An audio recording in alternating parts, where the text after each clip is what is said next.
সাংবাদিকরা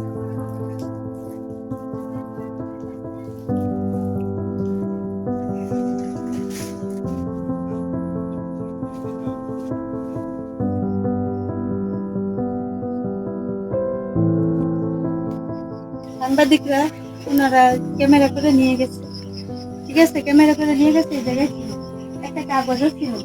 তারপর ওখান থেকে নিয়ে মানে দর্শন করে মনে হয় নিয়ে তারা এই জায়গায় ফেলাই।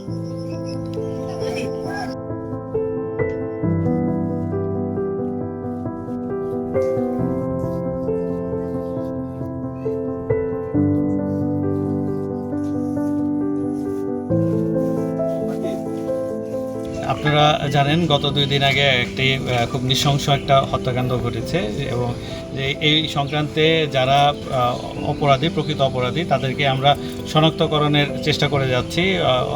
ইতিমধ্যে কয়েকজনকে আমরা জিজ্ঞাসাবাদের জন্য এনেছি। তাদের কাছ থেকে বিভিন্ন তথ্য পেয়েছি, আমরা তথ্যগুলো যাচাই বাছাই করা হচ্ছে এবং তাদের এই যাচাই বাছাইয়ের তথ্যের আলোকে আমরা পরবর্তী অ্যাকশনে যাব।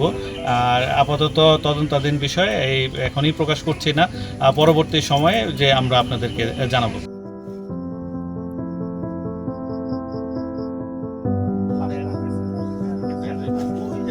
ওই যে